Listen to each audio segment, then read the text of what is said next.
In this video, I'd like to show you the key features in Jammy G Firmware 2.0 and the updated mobile app experience. Our main focus was to help you get your musical ideas out of your head more quickly and open up new dimensions of expressiveness, including MPE. Many of us naturally come up with new ideas while fiddling around on the guitar, so I'll start by using Jammy in audio mode. When the home screen of the Jammy app is set to audio view, I can see all the settings that relate to audio mode. Under instrument, I'll select classical nylon string guitar. I'll add some delay and reverb to it.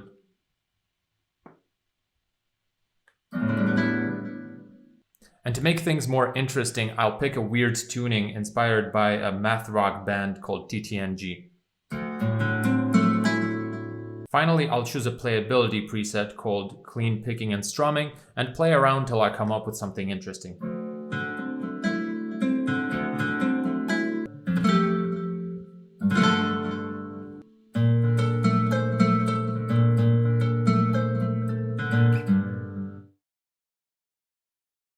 With session recordings, Jammy G automatically records everything I play and saves it as MIDI files. All I need to do is enable this feature in the Jammy mobile app.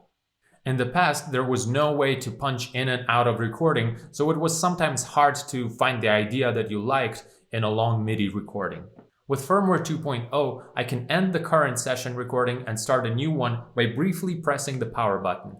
So let's start the metronome, punch in,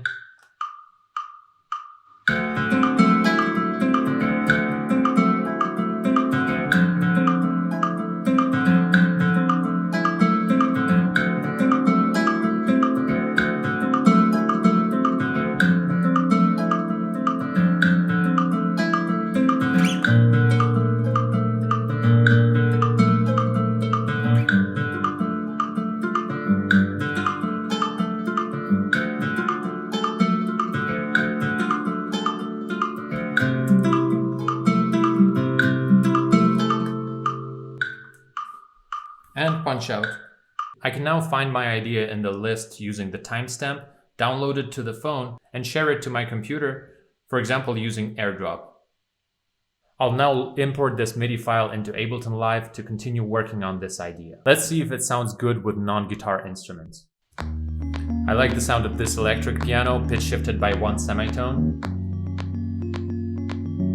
Now let's build on top of it using Jammy in MIDI mode. I've connected it over USB, and in the mobile app I'll flip over to MIDI view.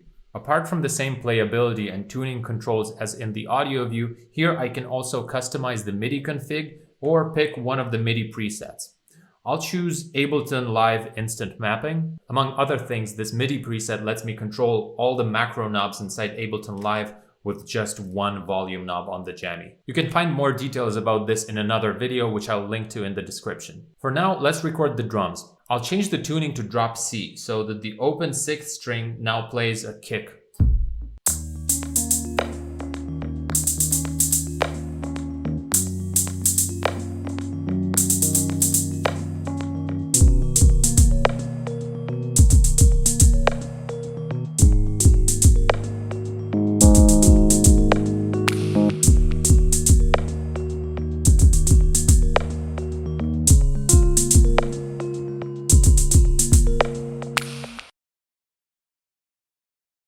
To add some instruments on top, I'll use a playability preset called Aftertouch Pad Mode. This changes the behavior of the strings on the right-hand side, so they start responding like pressure-sensitive pads.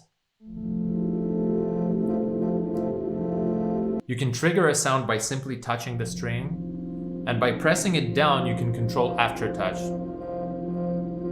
You can apply this pressure more gradually by moving your fingers closer and farther away from the optical sensors right here.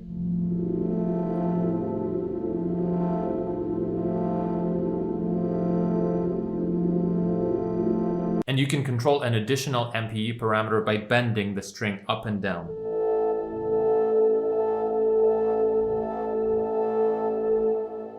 As soon as you stop touching the string, the MIDI note will end. You can think of it as using an ebow, but you have 5 of them.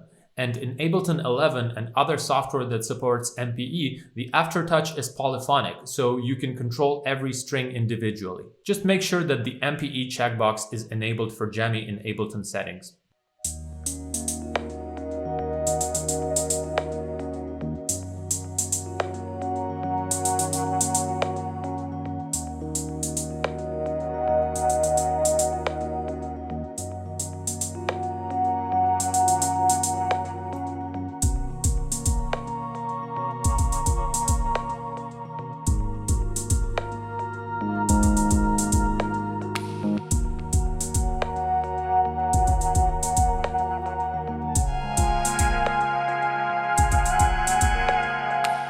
The Aftertouch pad mode preset is also pretty cool for recording EDM bass.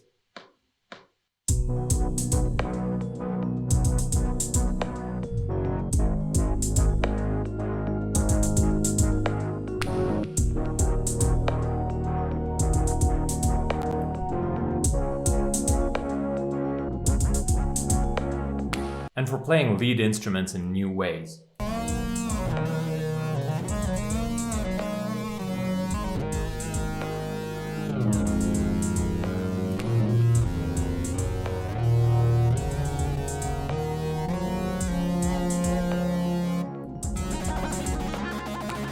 I hope this video was useful. Feel free to share your ideas and feedback in the comments below, and to join our discussion about the future of MIDI guitars, join our Facebook group, which is linked in the description. Stay creative!